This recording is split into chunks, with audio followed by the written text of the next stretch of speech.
Muy buenas tardes, bienvenidos. ¿En qué quedó la pandemia? Preguntará usted. ¿Por qué ha quedado de lado entre la guerra y la discusión del acuerdo con el Fondo Monetario Internacional? No hay mucha información sobre lo que está sucediendo. Vamos a compartir con ustedes inmediatamente estas novedades, estas noticias, estos números que tienen que ver justamente con lo que hoy podemos decir de la pandemia como un elemento que vino a profundizar la enorme desigualdad que hay en el mundo. Lo dice Guterres, nada menos, de las Naciones Unidas.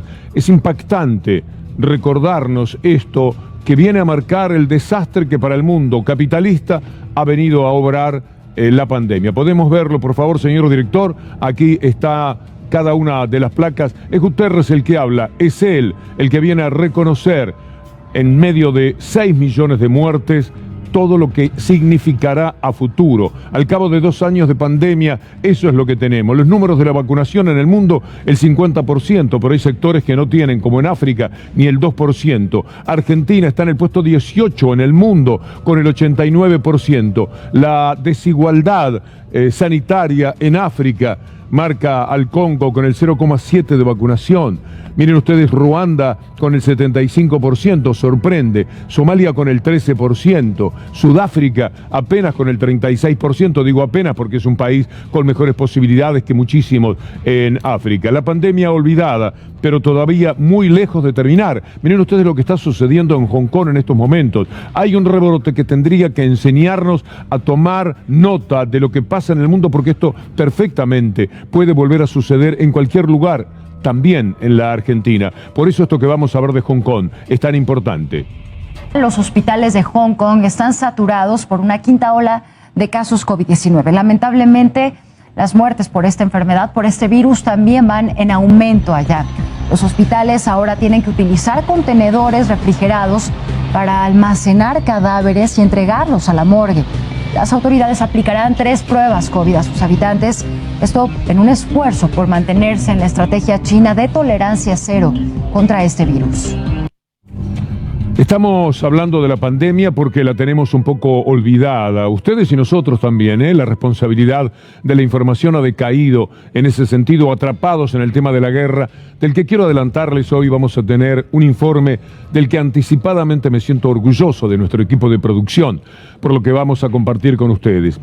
Veamos las placas prometidas de Guterres, de la ONU, porque son muy importantes sobre lo que la desigualdad viene a mostrarnos ahora de un mundo demasiado cruel. La pandemia podría prolongarse por la escandalosamente desigual distribución de vacunas. Esta es la primera. Pasamos a la segunda, que tiene que ver con la desigualdad también en los estragos más trágicos de la pandemia, que tienen que ver con la salud y la vida de millones de personas, con más de 446 millones de casos en el mundo, referidos a una caída tremenda de lo que llamamos la salud mental de la población. Más de 6 millones de muertes confirmadas y otro grupo incontable que lidia con un deterioro de su salud mental. Y en medio de todo esto siguen los tontos, los locos, los imbéciles, teniendo la voz cantante. Camioneros en los Estados Unidos oponiéndose a la vacunación. Aquello que también habíamos perdido de vista y olvidado y que parecía que ya no tenía ningún sentido. Bueno, vuelve a tenerlo cuando vemos estas imágenes. Cientos de camiones que se hacen llamar el Convoy del Pueblo marcharon este domingo a una velocidad por debajo de la reglamentaria en la carretera que rodea Washington para protestar contra las restricciones impuestas por la pandemia. El grupo de vehículos circuló en una sola fila y se extendió a lo largo de unos 50 kilómetros. Al concluir la protesta, los camioneros volvieron al campamento base que han establecido en un circuito de carreras en el estado de Maryland, a unos 100 kilómetros de Washington. El grupo tiene previsto continuar con la protesta durante la próxima semana y seguir conduciendo alrededor de la capital estadounidense a una velocidad por debajo de la reglamentaria para ralentizar el tráfico y presionar al gobierno del presidente Joe Biden. Bueno, y por casa, ¿cómo andamos? ¿Cuál es la situación de la Argentina? Veamos esta placa que nos va a permitir profundizar también sobre lo que está sucediendo en el país. ¿Argentina se despide de la pandemia? Es la pregunta que se hacen nuestros colegas de Página 12. Si bien los especialistas consultados aseguran que el escenario actual es muy favorable, recomiendan no abandonar los cuidados, la cosa más lógica del mundo, porque si vuelve muy mal. Miren ustedes el caso de Hong Kong. ¿Qué dice la CEPAL respecto a lo que ha sucedido desde el punto de vista económico? Tomemos nota también de esto porque nos habita, nos acompaña, lamentablemente va del brazo con la situación de todo lo que queremos recuperar en el mundo. La pandemia ha provocado un aumento en los niveles de pobreza sin precedentes en las últimas décadas. Ya sabemos que somos pobres, que tenemos dificultades, que toda América Latina siempre está muy comprometida, pero ahora esto impacta fuertemente lo que ha sucedido con la pandemia en la desigualdad y en el empleo. Esta es la realidad. ¿Cómo se profundizó esa desigualdad? Al mismo tiempo que se creaba un 1000 millonario cada 26 horas, un 99% de la humanidad vio disminuidos sus ingresos y 160 millones de personas cayeron en la pobreza. Por otro lado, unos cuantos multimillonarios, el 0,001% de la población mundial, vio aumentar su riqueza en un 14%. Y veamos por último números que tienen que ver con la Argentina de hoy. Para cerrar este, si se quiere, pequeño capítulo referido a la pandemia. 6.096 casos, 55 fallecimientos y los números ya más conocidos de la cantidad de muertes de la Argentina, 126.955. La vacunación en un nivel muy alto. Vieron ustedes la posición de la Argentina, el número 18 en el mundo. Cuando volvamos, después de una tanda de 3 minutos, vamos a presentarles a ustedes un material que tiene que ver, por un lado, con la guerra y por otro lado con las mentiras de la guerra, pero también con lo que está sucediendo entre Estados Unidos y Venezuela, que abochorna y avergüenza y condena además todo lo que se ha dicho en la Argentina por gente del periodismo y por políticos diciendo lo que ustedes conocen de Venezuela. Y ahora va a Estados Unidos a golpear la puerta de Venezuela. Entonces pasan la noticia desde los Estados Unidos y hay un periodista entre tantos que dice, no, eso es una fake news. Y yo lo entiendo a ese periodista, porque no puede ser, no se puede creer. No le fueron a preguntar a Guaidó, fueron a Maduro, que es el verdadero presidente, lo fue siempre, de Venezuela. Tenemos eso, y después lo tenemos a Putin, no solamente en el oso, sino en un águila, a caballo, etcétera, para que ustedes vivan lo gracioso que resulta cuando en TN dicen que cuidado, lo de Putin andando en un oso no era para tanto, porque el oso estaba amaestrado.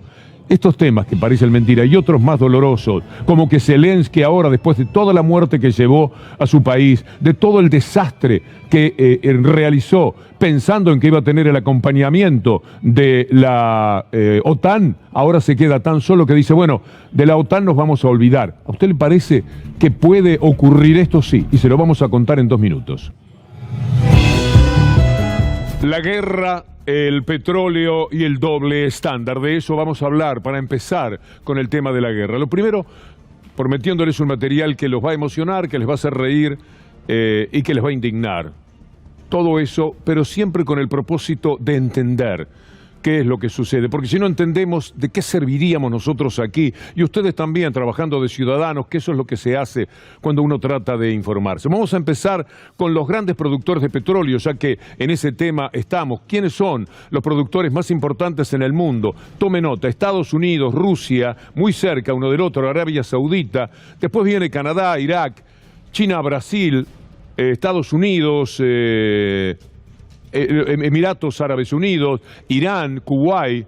La crisis del petróleo y el doble estándar nos tiene que permitir entender cuál es el porcentaje de la dependencia que tiene Europa de Rusia, porque este es un tema en juego y es el que ha determinado la soledad espantosa en la que quedó Zelensky.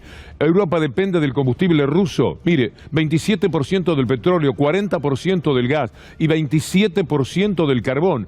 Europa patea las sanciones a Rusia por el frío invierno. ¿Cómo le van a decir a su gente, desconéctense, porque estamos en guerra con Rusia? Esto no lo podrían entender. Y de este porcentaje es del que tiene celos los Estados Unidos y por eso también es el enorme promotor de esta brutal guerra que tantas vidas está costando a ucranianos fundamentalmente, pero también a rusos. Vamos a mostrarles el gran negocio de los Estados Unidos? ¿Por qué toda esta demencia de Biden y de todos los que lo acompañan desde adentro de Estados Unidos? Vende el gas a Europa un 40% más caro que lo vende Rusia. Esto es acelerar la puesta en marcha de sus terminales de licuefacción, porque naturalmente hay que licuar al gas para llevarlo en barcos, y esto lo encarece enormemente, y los europeos, tan dependientes militarmente de Estados Unidos, tienen que aceptarlo, pero no al punto tal de decirle a Rusia: mirá, nosotros vamos a cerrar acá los grifos para que no ganes un centavo y nosotros vamos a matar de frío a nuestra gente. En esto no pensó Zelensky. ¿Se puede ser tan poco estadista de lanzar a su país al dolor de una guerra que tenía perdida de antemano, pensando que esta gente iba a condenar a millones de habitantes, miles de millones de habitantes, a morir de frío? Es imposible aceptar lo que ha hecho Zelensky, y ya lo vamos a tener diciendo ahora que bueno, que entonces la ida a la OTAN de Ucrania, bueno, se va a bajar de eso. Ahora, después de tanta muerte, miren ustedes a Biden. Ahí está anunciando la suspensión de las importaciones de Rusia, como si esto fuera mucho, porque si no lo acompaña Europa es nada. Vean ustedes, el 7% apenas. Today, I'm announcing the United States is targeting the main artery of Russia's economy. We're banning all imports of Russian oil and gas and energy. That means Russian oil will no longer be acceptable at U.S. ports, and the American people will deal another powerful blow to Putin's war machine. This is a move that has strong bipartisan support in Congress and, I believe, in the country. Americans have rallied to support their Ukrainian people and made it clear we will not be part of subsidizing Putin's war. Bueno, no está bien tampoco Biden. No implica que lo podamos acompañar con una gran confianza respecto a lo que está haciendo. Parece desnorteado, tomando medidas que las anuncia de tal manera que uno podría pensar en primera instancia son decisivas. Con esto ya se termina la guerra, se hunde Rusia, se queda 5 metros bajo tierra, y no pasa nada en ese sentido. Por supuesto que lo están sufriendo, que empobrecen al pueblo ruso, que hacen un lío en ese sentido, pero de ninguna manera algo que pueda definir la guerra. Miren ustedes lo que pasa ahora. Estados Unidos dice: muy bien, ¿a quién podemos ir hablándole por el tema del petróleo? A Venezuela, ¿te parece? Al dictador no, pero ahora es presidente. Verán ustedes, además, cómo acá, los que lo llamaban dictador a Maduro, ahora le ponen presidente.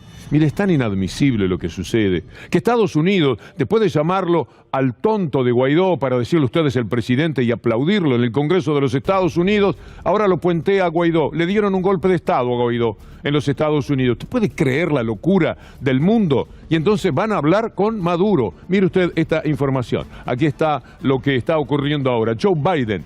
Maduro es un dictador, así de sencillo. ¿Cuándo lo decía? Lo decía antes. Maduro, a quien he conocido, es un dictador, así de sencillo, y está causando un sufrimiento increíble al pueblo venezolano. Sin embargo, vean ustedes ahora lo perdido que está Biden. Este hombre desnorteado que hace pensar en alguna escena que se tuvo aquí, que no sabe para acá o allá, no, mejor para allá. Así está con la guerra. Pobre Biden. Y este hombre está a cargo de nosotros porque de alguna manera muchas de las cosas que nos pasan, por ejemplo, el manejo de los bandoleros financieros que están en estos momentos presionando en el Congreso, tiene que ver con decisiones de los Estados Unidos, y este es el hombre que lo preside. Así está también con la guerra, y por supuesto se agrandó Chaca, si me permite el doctor Darío Villarruel. ¿De quién estoy hablando? Del presidente.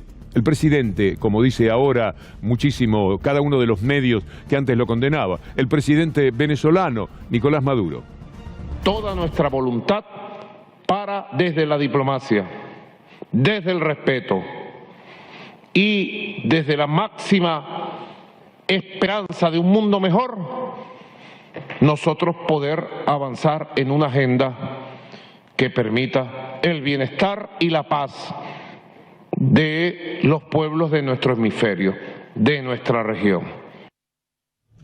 Bueno, ha cambiado el mundo, ha cambiado América. ¿Qué van a decir acá? Después vamos a escuchar a Macri, Bullrich, hablando de vamos a llegar a ser Venezuela. Bueno, sería una ventaja, ¿no? Que Estados Unidos venga a pedirnos, como le va a pedir a Venezuela, y no a cobrarnos, como le viene a cobrar a la Argentina. Sería bastante mejor. En realidad, en Venezuela ahora se ha puesto de moda. Así como vamos, seremos Argentina. Porque lo que ocurre hoy día amerita jugar con esto porque hubo mucha crueldad y mucha mentira, mucha fake en torno a Venezuela históricamente. Y ahora ha llegado un momento para, si se quiere, sonreír con este tema, aunque todos en el marco de la guerra. El presidente de El Salvador, Bukele, dice en un par de tuits que esto es desconcertante. El gobierno de Estados Unidos decide quién es el malo y quién es el bueno, y también cuando el malo se vuelve bueno y el bueno se vuelve malo. Lo peor de todo es que miles de millones de personas siguen comprando ese discurso y tomándolo como cierto. Hay otro más de Nayib Bukele. Bueno, con esto alcanza. Está muy bien. Dejalo un instante más. Estados Unidos decide quién es el malo y quién es el bueno. Pero además, cuando el malo se vuelve bueno y cuando el bueno se vuelve malo, son una vergüenza, como lo es también. Y por múltiples motivos, a esta altura de los acontecimientos, Boris Johnson.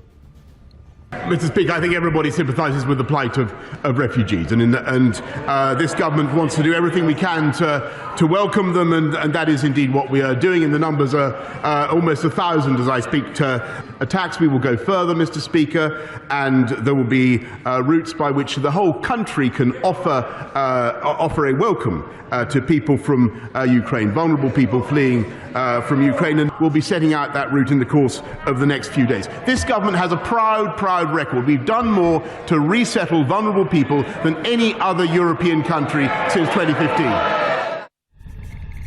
Se permite también cualquier mentira. Boris Johnson siempre está a punto de pagarlo muy caro. Siempre es el que más veces estuvo casi expulsado del gobierno, pero sigue, va a cumplir el mandato al final porque no han conseguido ni siquiera con este tema acorralarlo al punto tal de que presente renuncia. Es que son tantos los que deberían renunciar. Mire este personaje, Josep Borrell. Usted recuérdelo como Josep Borrell para que le sea fácil hablar de él. Es un hombre muy fuerte de Europa, un hombre de la poderosísima o supuestamente poderosísima OTAN. ¿Qué dice la OTAN a los habitantes europeos? ¿Cuál es la gran idea que tiene? Mire, lo copió a Macri, Borrell, aunque le parezca mentira, frente a la posibilidad de pelearse con Rusia y el gas. ¿Qué tendrían que hacer los habitantes? Por lo tanto, la primera cosa que tenemos que hacer es cortar el cordón umbilical que une nuestra economía con la rusa y cortar el flujo que le permite acumular reservas con las cuales financiar la guerra. Y eso requiere medidas macroeconómicas, medidas técnicas y también pide que los ciudadanos europeos bajen la calefacción de sus casas. Es increíble. Son ideas de Macri. Esto sí que es estar integrados al mundo. De verdad, Mauricio. Entonces, cuando de golpe ustedes se encuentren en su casa, en invierno, y se vean que están en remera o están en patas, es que están consumiendo energía de más. Pues si estás en invierno, vos tenés que estar abrigado aún en tu casa. Bueno, esto es una idea que el mundo ha recogido, como acabamos de ver, frente a la guerra y todo lo demás sucede en estos verdaderos dislates. Por supuesto, al tal Josep Borrell lo matan de todos lados con lo que ha dicho, un poco como nosotros aquí con Macri. Se llama Josep Borrell y gana 26.000 euros por mes. Nos pide que hagamos un sacrificio y que bajemos la calefacción y nos duchemos con agua fría. ¿Se acuerdan lo de Chávez cuando decía lo mismo y cómo hacían bromas con eso acá? A quienes no disponen de calefacción o agua caliente, ¿qué les decimos? Declaraciones obscenas y vergonzosas. Hay una más sobre Borrell, el enojo que se tiene con el personaje. Escuchémoslo. Hay una enorme irresponsabilidad por parte de Borrell al plantear esto así y decírselo a la ciudadanía sin haberle dicho antes a los oligarcas de las eléctricas, vamos a hablar también de oligarcas, que se han forrado con la subida del gas en el último año. Sánchez Galán ha batido récord de beneficios, ha ganado 36.000 euros al día, el presidente de Iberdrola, y esos señores no tienen que cortar nada. Somos nosotros los que tenemos que cortar el gas, dice Borrell, además morirse de frío cierta gente, porque este mes de marzo no está siendo precisamente un mes cálido. Por tanto, el mensaje primero hay que lanzar ponérselo a los grandes empresarios, a las grandes empresas, advertirles de que se le van a recortar los beneficios y luego ya se valorará si hay que decirle al ciudadano, oiga, tendría usted que recortar ciertos niveles de consumo, cosa que de momento yo creo que no es necesario y menos en España. Habló de los grandes oligarcas de las compañías eléctricas y demás. De algo de eso entendemos por acá. Pero bueno, no vamos a incursionar en esto porque quiero volver a esto que se plantea entre Estados Unidos y Venezuela. Vamos a hacer un recordatorio porque no puede ser que todo les resulte gratis. Los desastres, los desatinos, los dislates que cometen en el manejo del mundo y nosotros ahí asistiendo impávidos y perplejos, atónitos a cuanto ellos hacen. Vamos a recordar cómo recibían a Guaidó, cómo lo proclamaban a Guaidó los que ahora van a hablar con Maduro. Nicolas Maduro is a dictator. There is no doubt about that, and media censorship is a hallmark of dictatorships. The United States continues to recognize the 2015 National Assembly as the last remaining democratic institution in Venezuela, and consistent with that, the person chosen by the National Assembly to be its president as the interim president of Venezuela, Juan Guaidó. Yes.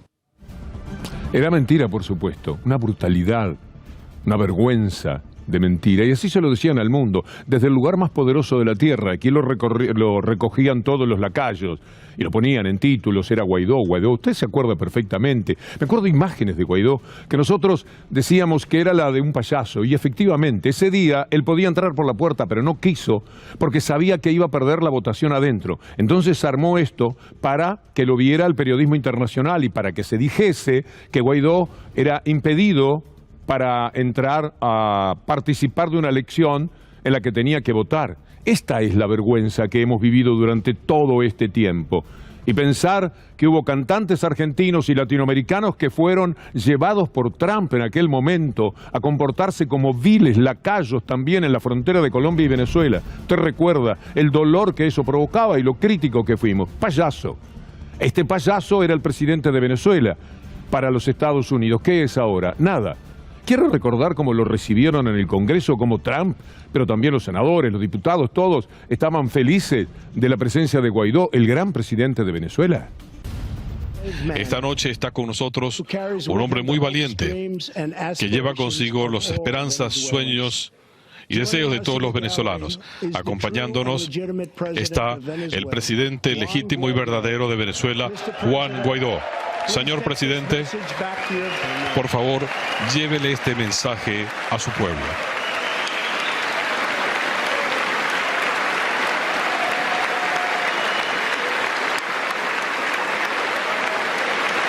Pobrecita América Latina, pobrecitos nosotros.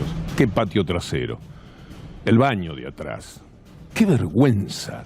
Ahí estaba coronándose como presidente, pero ahora en el apuro y en la urgencia, la guerra, el petróleo, las necesidades económicas, el presidente es el presidente. Y la ofensa brutal que le entregaron a Venezuela y que apoyaron cuanto lacayo andaba suelto, libre y en condiciones de hablar en nuestra América Latina apoyaba. Recordemos alguno. Quiero expresar mi apoyo a la decisión del presidente de la Asamblea Nacional de Venezuela, Juan Guaidó, reconociéndolo como presidente encargado de ese país. Llegó a tener embajada en la Argentina. Honor a Alberto Fernández, que lo primero que hizo fue sacar esa embajada acá. Dijo, esto es una vergüenza, váyase, le dijo una señora que habían puesto de embajadora y que Macri recibía, bueno, como Patricia Bullrich, encantados de la vida con el maravilloso cambio, el golpe de Estado que ellos pensaban que habían dado en Venezuela. Y sin embargo el golpe de Estado es al revés, porque ahora el que echaron es a Guaidó. Quienes están en el verdadero gobierno, el gobierno reconocido por todos los países del mundo, el de Juan Guaidó, el gobierno interino, es el que ha planteado una propuesta de hacer una consulta popular y sí apoyen lo que plantea el gobierno de Juan Guaidó. No dan vergüenza a estos personajes, pero les sale gratis, ¿eh? También a Estados Unidos y a Biden y a Trump, a todos ellos. Nos hacen cualquier cosa, lo que se les antoja. Se ríen de nosotros. Cuando se dan vuelta y brindan con alguna copa de champán, dice, ¿cómo salió esto? Salió fantástico, presidente. Estuvo impecable. Y el tipo acaba de mentir. El hombre acaba de decirle al mundo lo que no es verdad. pero con toda la canalla mediática de España, porque son de las empresas, de la Argentina, porque son las propias empresas que mandan, y así sucesivamente. Y con esa complicidad consiguen que estos tristes personajes todos los días estén abofeteando al mundo. Por eso es bueno poder cada jornada refutarlos. Por lo menos eso. Mire usted lo que pasa ahora con Maduro. Ya no es el dictador. Decreto que califica a la dictadura de Nicolás Maduro. Caramba, ahora es delegación de Estados Unidos, viajó a Venezuela y habló sobre energía con el gobierno de Maduro. Ajá. Y esto lo están haciendo todos, porque naturalmente hay que encarar las cosas de otra manera. De dictadura a gobierno, 5 días, porque aquello había sido el 3 de marzo, cuando ni se soñaba lo que había ocurrido. No llegamos a tiempo a preparar un material que me dijeron que era fantástico. Un periodista en La Nación Más, que está con contacto internacional, entonces le cuentan lo de Estados Unidos yendo a Venezuela y dice, es una fake esa. Y le dice el enviado de esa, no, dice, es verdad. Y al tipo se le caía la cara. Estas cosas ocurren. Carlos Montero, que tantas veces colabora con nosotros, publicó un tuit a propósito de un tipo que es una bestia peluda, un gorilón que se llama Mark Rubio, un diputado. Reunión secreta, dijo, el tipo había dicho, esta fue una reunión secreta, ¿en serio?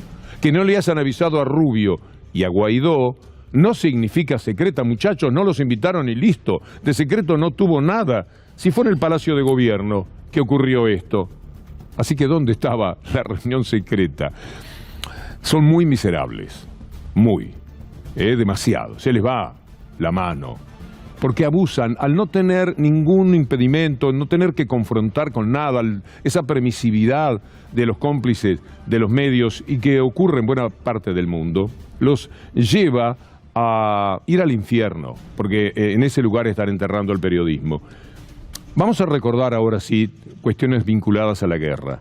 Por lo que dijo Zelensky, a lo que vamos a llegar enseguida. Vale la pena escuchar a Putin cuando en diciembre le preguntaba al mundo, a la OTAN, a Estados Unidos, ¿qué parte no entienden? De que no pueden estar en Ucrania como nosotros, no se nos ocurriría estar en México apuntándolos con misiles. ¿Qué es lo que no entienden? No entendieron hasta que dejaron a la pobre Ucrania expuesta a la muerte y a la guerra, porque le sirve a Rusia por el tema del petróleo, le sirve por el tema del gas, le sirve para hacer negocio con Europa. Esto le están haciendo al mundo. Y lo pagamos con muertos civiles, con muertos que son niños, en una de las tantas guerras que hay hoy día, en la que mueren también niños y mujeres, días que no se da cuenta porque la única guerra que ellos quieren promocionar y que importa es la de aquellos a los que convirtieron en los malos definitivamente de la película, que vendrían a ser los rusos, desatando una rusofobia en los Estados Unidos que después le vamos a mostrar, que es una auténtica vergüenza, un oprobio. Escuchémoslo a Putin. Ни одного дюйма на восток, сказали нам в 90-е годы. Ну и чего? Надули. Не ставить больше никаких ударных систем у нашего дома. Ну чего здесь необычного? Вот как... Bueno, esto es lo que Putin decía. Era muy evidente. Lo fueron a provocar, determinaron que Ucrania terminase aceptando la guerra. Lo hizo Zelensky. ¿Cuántas veces nos habrá escuchado decir en esta columna, quieren terminar con la guerra? Bueno, digan simplemente, aclaren que Ucrania va a ser neutral, pónganlo por escrito, pónganlo sobre la mesa y la guerra se va a terminar porque el motivo de la guerra es ese. Y de verdad que es inadmisible lo que Estados Unidos con la complicidad de la OTAN han intentado. Es un pecado muy grande de la política internacional lo que allí llevaron a cabo. Ahora lo va a escuchar a Zelensky. Cuando vi el título, hoy en Ámbito creo que lo leí, Zelensky dice que ahora entonces no va a querer entrar en la OTAN. Digo, no puede ser. Este hombre, ¿qué es? Está mucho más cerca del capo cómico, que en una serie llegaba a presidente y de ahí saltó al presidente real de Ucrania. También los pueblos a veces hacemos cada cosa, todos, porque todos colectivamente impulsamos errores que después pagamos carísimo. En este caso Ucrania con tantas vidas. Ahora aparece Zelensky, quizás creyendo que es el personaje que fue de una serie y no el presidente que es de un país al que condenó de la forma. Ahí está el título, el que yo leí, gracias. El equipo de producción es increíble, porque no estaba previsto. Zelensky cede y ya no presionará a la OTAN para que incluya a Ucrania. El presidente criticó la alianza por temerle a Rusia y dijo que no pedirá de rodillas ser parte de ella. Es decir, vamos a escucharlo ahora a él, a Zelensky. México sufrió una pérdida traumática en 1848. Después de 2 años de guerra, Estados Unidos se quedó con el 55% de su territorio. Lo que hoy es California, Nevada, Utah, Arizona, Nuevo México y Texas, así como partes de Colorado, Wyoming, Kansas, Oklahoma, fueron territorios mexicanos hasta mediados del siglo XIX. Empecemos por decir que México no solo perdió más de 2 millones de kilómetros cuadrados, sino que además esas tierras se convirtieron después en un emporio de riqueza. Con una población actual de 39 millones de personas, California, el llamado Estado Dorado, es el símbolo por excelencia del optimismo económico estadounidense y el más innovador y próspero, con un Producto Interno Bruto de $3 billones. Siempre fue igual, y esto lo intenta a través de la OTAN con el dominio político, es decir, no necesita ser al mismo tiempo presidente de Lituania, de Rumania, de todos los países que fueron incorporando a la OTAN. Le basta con ganar esos terrenos, que es donde tiene preeminencia política y económica, y finalmente se convierte en el que manda. De a poco, el entreguismo de los grandes de Europa lleva a los pequeños a esos también ser un poco el patio trasero de los Estados Unidos, porque ya no tienen los viejos ejércitos. Ya ahora todo lo que tenga que ver con armas y ejércitos está en manos de los Estados Unidos fundamentalmente, por eso no van. Y porque además, ¿sabe una cosa? No están dispuestos los ricos, muy ricos de Europa a que les tiren bombas cerca de su casa y a tener que vivir lo de Ucrania. ¿Qué presidente, por más que pensara que tiene razón Ucrania, que no lo pueden pensar, podría desatar una guerra contra Rusia y exponer a París, a Londres, a Madrid, a Roma y a todas las demás ciudades al desastre de las bombas? Hay una sociedad elitista que es muy poderosa. Robaron al mundo, se han quedado con el mundo en ese capitalismo salvaje. ¿Para qué? ¿Para después morir ellos y sus hijos con las bombas por una guerra que es de otros, aunque tengan que reconocer alguna vez que es propia? Por eso pasan las cosas. Zelensky no supo leer esto. Si usted ha seguido la columna sabe que no lo estamos diciendo hoy porque Zelensky dijo lo que dijo. Podríamos en incontables ocasiones, desde que se iba a desatar la guerra, decir que de la guerra tenía la culpa la OTAN y Estados Unidos. Rusia se estaba defendiendo de esto que es el ataque perpetuo de Estados Unidos con todo lo que le apetece en su sentido imperial de dominar el mundo. Lo vimos quienes amamos la historia con el Imperio Romano, se vio cuando Hitler quiso hacer lo que quiso hacer, se ve cuando Rusia se ha expandido, cuando todos los países guerreros y que quieren dominar el mundo se han expresado de esa manera. ¿Qué novedad tenemos al respecto? Mire usted cómo lo han hecho con la OTAN. Vamos a ir con un mapa que de pronto se va a acelerar para que usted vea lo que han hecho. Cuando llega 2004, van tiñendo el mapa de esa manera. Así avanzaron. De 4 países que eran, se llevaron todo por delante. Biden en 1997, hace 25 años, decía esto. Would be to admit the Baltic states now in terms of NATO-Russian, U.S.-Russian relations. And if there was ever anything that was going to tip the balance, were it to be tipped in terms of a vigorous and hostile reaction, I don't mean military, in Russia, it would be that. Es decir, él sabía lo que iba a desatar, lo supo siempre, por eso lo hacía. No, decía, no podemos hacerlo. 2004 marcó una fecha clave en la cual empezaron a avanzar. Y se llevaron por delante todo. ¿Podían los rusos asistir a esa embestida sin decir nada?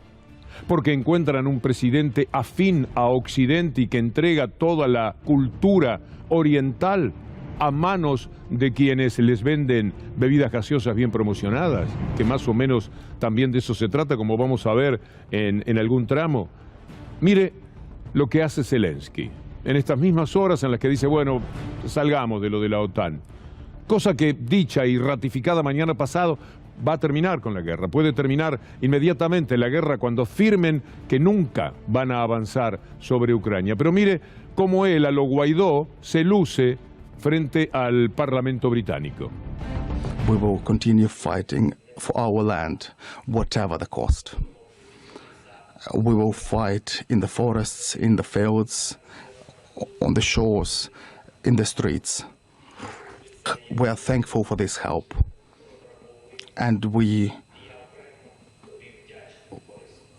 I'm very grateful to you, Boris. Please increase the pressure of sanctions against this country, and please recognize this country as a terrorist state. Por eso es que quizás el mundo se vuelve dramático, tratando de quedar bien con el Parlamento británico. ¿Qué le agradecía Zelensky a los británicos? Que le mandaron aviones, ejércitos, participaron de la pelea, le mandaron saludos, unos billetes, que como decíamos el otro día, ¿qué van a hacer con ese dinero? ¿Lo van a mostrar por la ventana para amedrentar a los rusos? Es todo un disparate. Estamos dentro del cercenamiento de la inteligencia al límite que no se puede soportar, porque al fin de cuentas son hombres que por algo están allí, algún grado de inteligencia tienen que tener. John Mearsheimer es un gran pensador de la universidad más importante de Chicago. Les mostramos a ustedes lo que dijo. Lo vamos a hacer otra vez porque contra este hombre y contra muchos más norteamericanos y rusos se ha decretado una verdadera rusofobia. Escuchemos primero una partecita de algo que ustedes ya vieron. But I actually think that what's going on here is that the West is leading Ukraine down the primrose path. And the end result is that Ukraine is going to get wrecked. What we're doing is encouraging the Ukrainians to play tough with the Russians.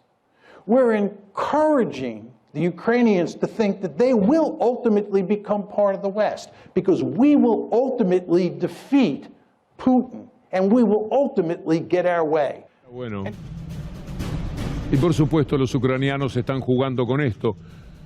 ¿Y qué pasa? En aquel momento no estaban dispuestos a comprometerse, unos años después, porque esto fue dicho en 2015. Si será sabio este hombre. Pero mire lo que le pasa ahora. Él también, por decir verdades, a veces quedamos acorralados. De verdad que no ha sido fácil este trámite de la guerra. No importa porque estamos con la piel engrosada desde hace muchos años. Pero de todas maneras decir verdades o refutar mentiras, más de esto último, lleva a tener este tipo de problemas. Explosión de rusofobia en Estados Unidos. Rusia volvió a ser el enemigo número 1 del mundo libre. John Mearsheimer, a quien acabamos de ver, ha expresado que Washington debe asumir la responsabilidad en detonar la crisis con su insistencia de ampliar la OTAN. Lo que había dicho en 2015 lo vuelve a decir y ahora lo quieren obligar a emitir una declaración contra Rusia por la invasión a Ucrania. Y lo están tratando muy pero muy mal a alguien que con sabiduría les decía la verdad. Y mientras tanto toman medidas. Se va la Coca-Cola de Rusia, mirá cómo tiemblo. Se va McDonald's, largas colas de los románticos que querían comer la última hamburguesa, como cuando llegó McDonald's y entonces corrían, porque Occidente tiene una capacidad de penetración tremenda y por supuesto había apetencia. Hay una película de las más maravillosas de la historia del cine europeo, Goodbye Lenin. ¿Se acuerda? Aquella señora a la que no le querían contar que había caído el comunismo. Ya estaba el capitalismo adentrado allí, pero no se lo decían sus hijos. La protegían de algo que la podía matar. Era una noticia atroz para esa mujer comunista. Miren ustedes este pequeño tramo de la película. Und jedenfalls, mir fällt keine bessere Familie ein als unsere. Und dafür wollte ich dir danken. Mama, du bist die beste Mutter auf der Welt. Alex? Und wir lieben dich alle. Alex? Was ist denn? Was ist denn das? Das ist... Ja, was soll denn das? Das ist... Ja, ich weiß ja auch nicht, was die Genossen da wieder, also... Das ist eine Fata Morgana. Das ist ja aus dem Westen. Das ist ja... Ja, ich weiß auch nicht. Eine Luftspiegelung. Das wird schon seine Richtigkeit haben. Beruhig dich, Mama, bitte. Es una síntesis maravillosa. Por eso el amor al cine, al teatro. Porque ¿de qué manera, con cuántas palabras, con cuántas ediciones de estas yo podría intentar decir lo que esa imagen y esas palabras de menos de un minuto sostienen? Era el cambio del mundo.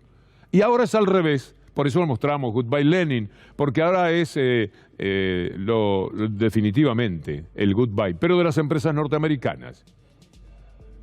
McDonald's anuncia el cierre temporal de sus 850 establecimientos en Rusia. Según anunciado en un comunicado, seguirá pagando a sus 62.000 empleados en Rusia mientras dure esta situación. Starbucks, Coca-Cola y PepsiCo han anunciado medidas similares por los mismos motivos. La retirada de McDonald's de Rusia está cargada de simbolismo. La inauguración de su primer restaurante hace 32 años en Moscú encarnó la apertura de la Unión Soviética a Occidente tras décadas de Guerra Fría. Más de 30.000 personas soportaron largas colas aquel día en la capital rusa para probar los vientos de cambio que olían a hamburguesas y sabían a Coca-Cola. Esta retirada puede dejar un regusto amargo entre los rusos que se han acostumbrado al modo de vida occidental.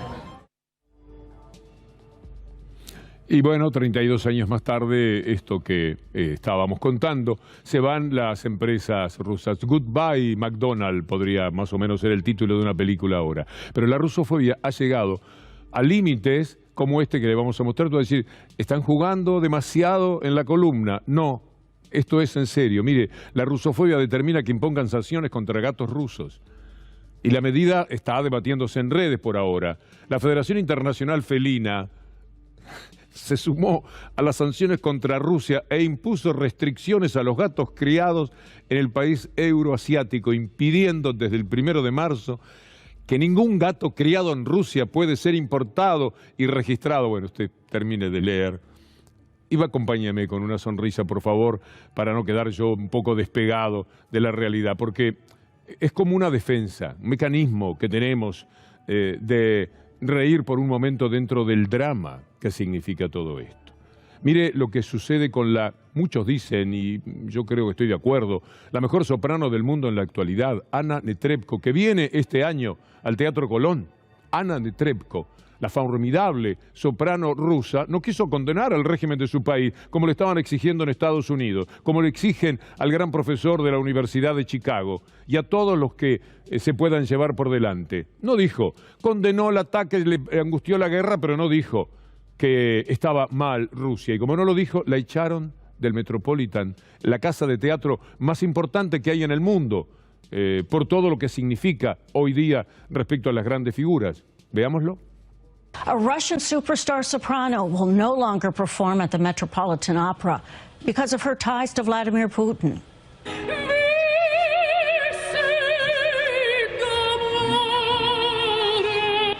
Anna Netrebko has withdrawn from this season at the Met and next after the opera says she refused to agree to the Met's demands to denounce her previous comments supporting Putin.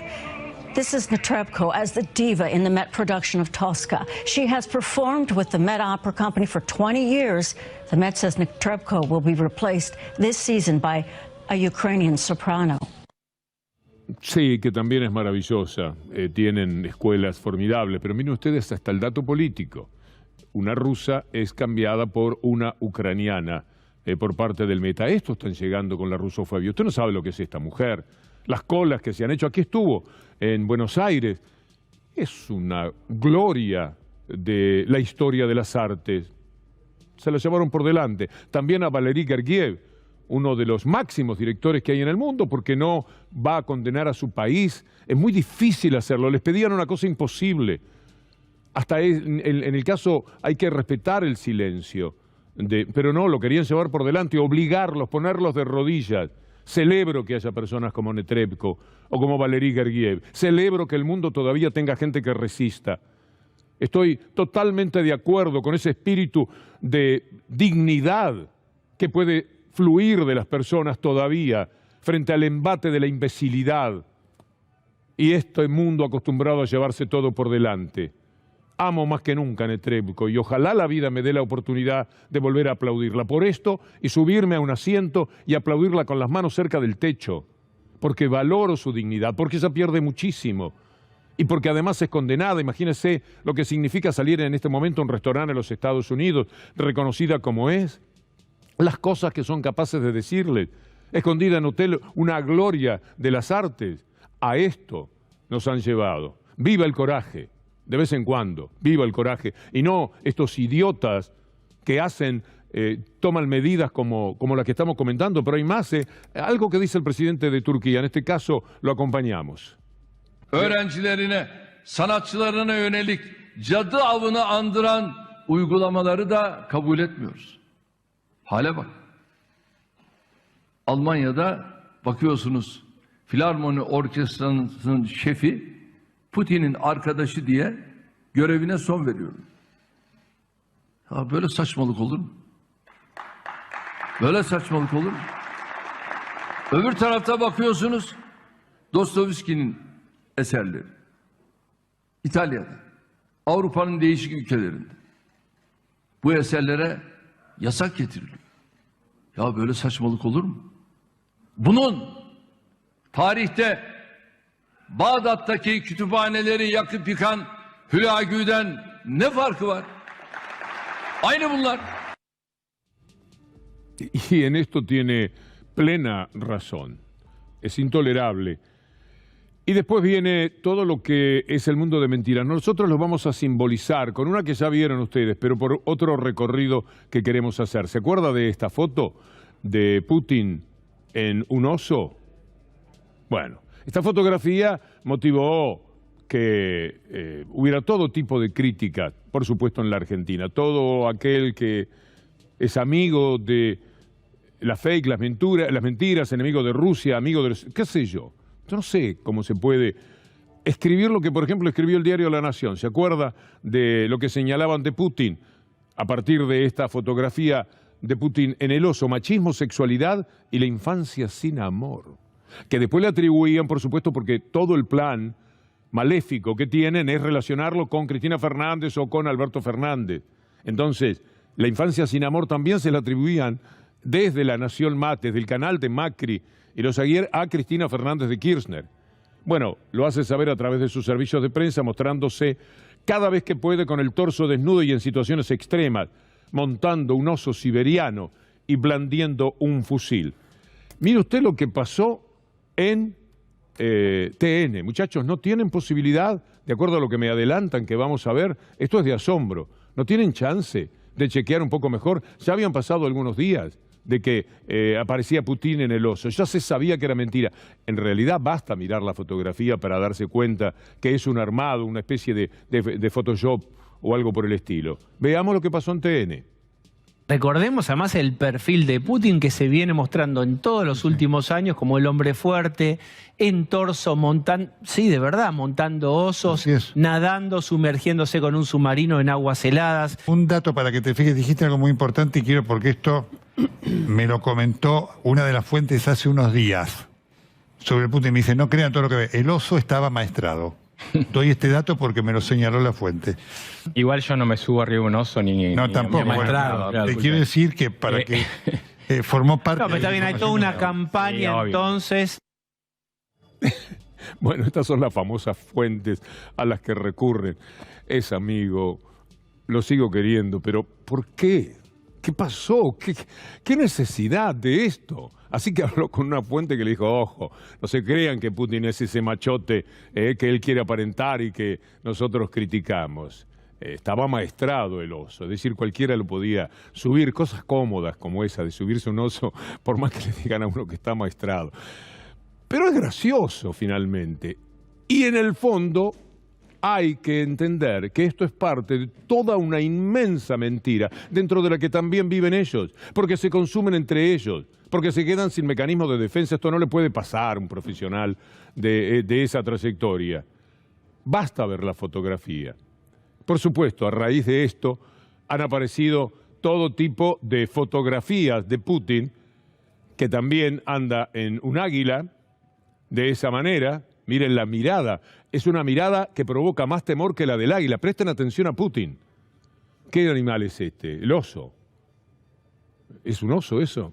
Un carpincho, en un carpincho va. Acá está todo chequeado, ojo, Mirá lo que hace el tipo para mostrar que es el machote del mundo.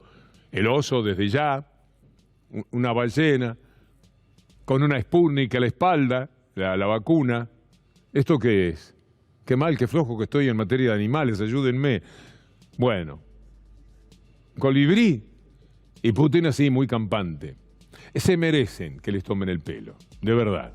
Ahí lo tenemos. La mirada esa desde el águila es un verdadero logro, porque es más peligroso que se te tire Putin encima a que lo haga el águila. Putin en su momento desmintió lo del oso. I wonder this because one of the images that we see of you in the United States is without the shirt on the horse. What's that about? Я отдыхаю. Есть ваши коллеги российские, есть интернет. Ну, так, чтобы совсем уж целенаправленно мы это не делаем. Беру то, что нравится. У меня очень много фотографий в рабочей обстановке, в бумагах, в кабинете, но это никому не интересно. Я видел фотографии... You're saying they like the shirtless photos. Вы хотите сказать, что людям нравится, когда вы сфотографированы без рубашки? Знаете, я видел фотографии свои, когда я скачу на медведе. Но я на медведе пока не скакал. Но фотографии такие есть. Pero tranquilidad, porque se trata de osos amaestrados. Llegó Gustavo, ya está con todo listo, Gustavo Silvestre. Hola Gustavo, ¿cómo va? Gran programa, nos espera. Nuestro buque insignia llega en exactamente un minuto. Hay que hablar de un mundo, como va a ser ahora Gustavo Silvestre, que está bastante denorteado. Miren ustedes al presidente, el hombre más poderoso supuestamente en términos políticos del mundo, que no sabe qué trole hay que tomar para seguir. Y este señor hace la guerra, se lleva por delante un país, un continente, pone sanciones. Allá, no, perdón, ¿es por acá entonces? ¿O para allá? Díganme, alguien que me ayude, por favor, que llegue a minuto 1 y tengo que ir hacia alguna parte. Agradeciendo a Anabela Sánchez, a Julián Capazo, a Federico Ferro, a Juan Pimonte Songanía, a Pato del Vecchio, a todos. Hasta mañana si Dios quiere.